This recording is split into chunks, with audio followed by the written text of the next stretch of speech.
तो देखिए last class में क्या किया, कार्बन के जो है ना उसके बारे में समझा कि कार्बन का एलोट्रॉप्स क्या क्या है और उसकी में आ गया है। टॉपिक देख रहे हैं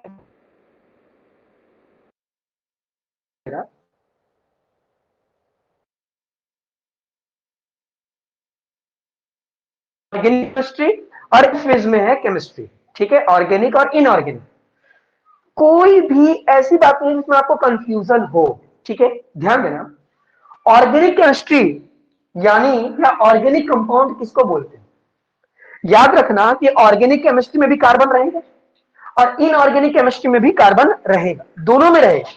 लेकिन अंतर क्या है, अंतर यह है कि ऑर्गेनिक कंपाउंड जो बनता है ना, ऑर्गेनिक कंपाउंड ये एक ऐसे कंपाउंड होते हैं जिसमें कार्बन नहीं रहेगा और कार्बन के साथ हाइड्रोजन के साथ बॉन्डिंग हो जाएगी, है ना, और दूसरे एलिमेंट के साथ भी उसकी बॉन्डिंग होती है, किस, है ना। लेकिन इनऑर्गेनिक कंपाउंड में ये याद रखना कार्बन रहेगा लेकिन कार्बन कभी भी हाइड्रोजन के साथ बॉन्ड नहीं बनाता, किसमें, इनऑर्गेनिक में। एक बात बस इतना याद रखना, अगर कार्बन कार्बन अगर हाइड्रोजन के साथ बॉन्ड बना रहा है, जो कि बना सकता है, ऑब्वियस सी बात है ना, तो कार्बन पहले हम लोग देखेंगे कार्बन किसके किसके साथ बहुत अच्छे से बॉन्ड बना सकता है। तो ध्यान देना, जो कार्बन है, कार्बन वो हाइड्रोजन के साथ बना सकता है, कार्बन जो है वो नाइट्रोजन के साथ बना सकता है, कार्बन जो है वो ऑक्सीजन के साथ बना सकता है। बात समझ में आ रहा है, कार्बन ऑक्सीजन के साथ बॉन्ड बनाएगा, ठीक है। कार्बन जो है वो क्लोरीन के साथ बॉन्ड बनाएगा, है ना। कार्बन जो है इसके पास साथ बना सकता है, वो फास्फोरस के साथ बना सकता है ना। कार्बन जो है वो फास्फोरस के साथ बना सकता है और कार्बन किसके साथ बना सकता है, सल्फर के साथ, है ना। तो अगर कार्बन में स्पेशली देखना, अगर कार्बन हाइड्रोजन के साथ बॉन्डिंग बनाता है तो उसके ऐसे कंपाउंड को हम लोग ऑर्गेनिक कंपाउंड कहते हैं, ठीक है। लेकिन अगर कार्बन हाइड्रोजन को छोड़ करके किसी दूसरे के साथ वो बॉन्ड बनाता है, हम लोग इनऑर्गेनिक कंपाउंड कहते हैं। बात हम लोग स्टार्टिंग से पढ़ते हैं कि कार्बन वर्सटाइल है। क्यों वर्सटाइल है, क्योंकि उसके पास कैटिनेशन है और टेट्रावैलेंसी है। टेट्रावैलेंसी का मतलब कि चारों तरफ से वो बॉन्ड बना सकता है और लंबा लंबा चैन बना सकता है और किसी के साथ भी बॉन्ड हो सकता है। लेकिन अगर कार्बन हाइड्रोजन के साथ बॉन्ड हुआ तो जो कंपाउंड बनेगा, कंपाउंड कैसा होगा, ऑर्गेनिक। और अगर कार्बन हाइड्रोजन को छोड़ करके अगर किसी और दूसरे एटम के साथ वो जुड़ रहा है तो जनरली हम लोग क्या बोलते हैं कि वो कैसा कंपाउंड बनाएगा, इनऑर्गेनिक कंपाउंड बनेगा। अगर देखा जाए तो बेसिकली हम लोग कार्बन का कंपाउंड इतना ज्यादा बन जाता है कि हम लोग उसको प्रचुर मात्रा में, बहुत ज्यादा मात्रा में कार्बन के कंपाउंड को यूज करते हैं। बात समझ में आ रहा है।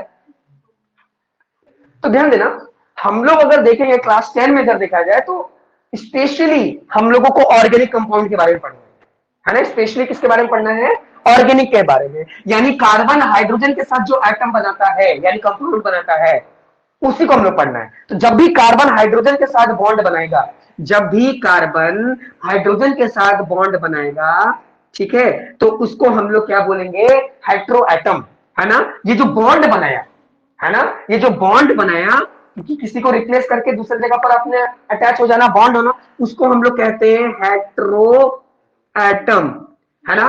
और ये जो कंपाउंड बना, इस कंपाउंड को बोलते हैं हाइड्रोकार्बन। हाइड्रोकार्बन हाइड्रोकार्बन एक ऐसा कंपाउंड है जो बहुत ज्यादा मात्रा में हम लोगों को मिलता है, बहुत ज्यादा मात्रा में। बात अलग है कि क्लोरीन के साथ ब्रोमो यानी ब्रोमाइन भी है और ये दोनों का दोनों हैलोजन ग्रुप है, हैलोजन ग्रुप, ठीक है, हैलोजन ग्रुप है। अब हैलोजन ग्रुप क्या होता है, हैलोजन ग्रुप ऐसे होते हैं जिनका मोनोवैलेंट होता है ना, और ये गैस होते हैं, ठीक है, मोनोवैलेंट है और ये लोग क्या होते हैं, गैस होते हैं। तो इनके साथ भी बहुत अच्छा बॉन्ड बनता है, किसका, कार्बन का। अभी हम लोग जितना भी देख रहे हैं, सर्वोपरि कौन है, सर्वोपरि है कार्बन। कार्बन का किसके साथ कैसा बॉन्डिंग है हम लोग वो देख रहे हैं। तो कार्बन का हाइड्रोजन के साथ बॉन्डिंग है तो वो ऑर्गेनिक कंपाउंड में आएगा, और कार्बन का हाइड्रोजन को छोड़ करके दूसरे के साथ बॉन्डिंग है तो उसको हम लोग इनऑर्गेनिक कंपाउंड भी कहते हैं। स्पेशली पूरा का पूरा 10 क्लास बोला है कि आपको और सब पढ़ने की जरूरत नहीं। ठीक है, आपको सिर्फ क्या पढ़ना है, हेटेरोएटम, और वो भी किसका हेटेरोएटम, हम लोग को पढ़ना है हाइड्रोकार्बन। मतलब पूरा का पूरा क्लास 10। हाँ, बात अलग था कि अगर वो डिलीट नहीं होता ना तो कुछ कुछ नॉलेज हम लोग को देना था, है ना, कुछ कुछ नॉलेज हम लोगों को देना था, इसके बारे में हम लोग को पढ़ना था, है ना, थोड़ा थोड़ा पढ़ना था। ऑक्सीजन फैमिली के बारे में, है ना, अमीन फैमिली मतलब नाइट्रोजन के अमीन फैमिली के बारे में पढ़ना था। ठीक है, हेलोजन फैमिली के बारे में पढ़ना था, लेकिन अब इस साल डिलीट। ठीक है, लेकिन इस साल हम लोग को जो सबसे ज्यादा पढ़ना है वो क्या पढ़ना है, हाइड्रोकार्बन। मतलब जब हाइड्रोजन ऑक्सीजन के साथ क्या बनाता है, सॉरी, हाइड्रोजन और कार्बन आपस में क्या बना रहा है, बॉन्ड बना रहा है, उस बॉन्डिंग को पढ़ना है। बात समझ में आया? डाउट है किसी को? 1 मिनट का टाइम देता हूं, समझ लिया। तो देखिए, अब हम लोग जो टॉपिक पढ़ेंगे वो क्या होगा, हाइड्रोकार्बन, है ना, यानी किस तरीके से हाइड्रोजन और कार्बन आपस में क्या बनाएगा, बॉन्ड बनाएगा। मैं तुम लोग को पहले ही बता दिया। देखो, हाइड्रोकार्बन जो बोल सकते हैं टाइप है कंपाउंड का, कौन से कंपाउंड का है, ऑर्गेनिक कंपाउंड का है ना, किसका है ये, ऑर्गेनिक कंपाउंड का। बात अलग है कि ऑक्सीजन भी कार्बन के साथ जुड़ करके ऑर्गेनिक कंपाउंड बनाता है ना, जो फॉस्फोरस है, क्लोरीन है, ये लोग भी ऑर्गेनिक कंपाउंड बनाता है।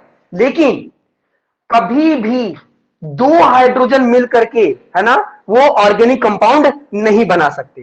ठीक है, हाइड्रोजन, दो हाइड्रोजन मिलकर के ऑर्गेनिक कंपाउंड नहीं बना सकते, इनऑर्गेनिक वो कंपाउंड हो जाएगा। बात समझ में आ रहा है? कहने का मतलब यही है कि ऑर्गेनिक कंपाउंड में बहुत सारे एलिमेंट्स जुड़ते हैं, किसके साथ, कार्बन के साथ। ठीक है, जिसमें से सिर्फ हम लोग को एक के बारे में पढ़ना है, वो है हाइड्रोकार्बन। यानी जब हाइड्रोजन कार्बन के साथ क्या हो जाए, कंबाइन हो जाए। अब देखो, ध्यान देना, मैं तुम लोग को क्या बताया था, हम लोग ये जानते हैं कि जो कार्बन होता है, कार्बन, ठीक है, तो कार्बन का जो एटॉमिक नंबर होता है, एटॉमिक नंबर वो कितना होता है, 6, है ना, एटॉमिक नंबर कितना होता है, 6 होता है। और अगर उसको हम लोग इलेक्ट्रॉनिक कॉन्फ़िगरेशन में डालें तो क्या होगा, ये होगा 2 और 4, है ना, 2 और 4, इसका वैलेंस इलेक्ट्रॉन कितना हो गया, 4, और वैलेंस इलेक्ट्रॉन 4 होने के कारण ये अपने इलेक्ट्रॉन को क्या करेगा, शेयर करेगा। बात समझ में आया? अब ये शेयर करने के दौरान, ठीक है, अब शेयर करना है इसको, ठीक है, तो अब सब चाहते हैं कि हम क्या कर रहे हैं, अपना ऑक्टेट कंप्लीट कर रहे हैं, है ना। तो कार्बन जो है वो अपना एक इलेक्ट्रॉन यहां रखा हुआ है, एक इलेक्ट्रॉन यहां, एक इलेक्ट्रॉन यहां और एक इलेक्ट्रॉन यहां, ठीक है, लेकिन इसको अपना ऑक्टेट कंप्लीट करना है शेयर करने के लिए। ठीक है, तो ये क्या करता है, हाइड्रोजन के पास जाता है, और हाइड्रोजन के पास वैलेंस इलेक्ट्रॉन कितना है, एक है, और वो चाहता है कि मैं अपना क्या कंप्लीट कर लूं, डुप्लेट। तो वो बोलता है कि चलो मैं अपना कार्बन यहां पर रख दूं, के रूप में तुम लोग को पहले ही बता दिया। ठीक है, तो ये क्या करेगा, एक और हाइड्रोजन के साथ मिलेगा, है ना, मैं यहाँ क्रॉस कर देता हूँ जिससे तुम लोग को समझ में आ जाए कि वो हाइड्रोजन का ही है। फिर क्या करेगा, ये और एक हाइड्रोजन से, और फिर ये क्या करेगा, और एक हाइड्रोजन से बॉन्ड बनाएगा। मतलब कि कार्बन अगर खुश होना चाहता है तो एक कार्बन एक हाइड्रोजन के साथ बॉन्ड नहीं बना सकता, अगर बनाना भी है तो उसको बोलेगा कि पहले 4 दोस्तों को लेकर आओ।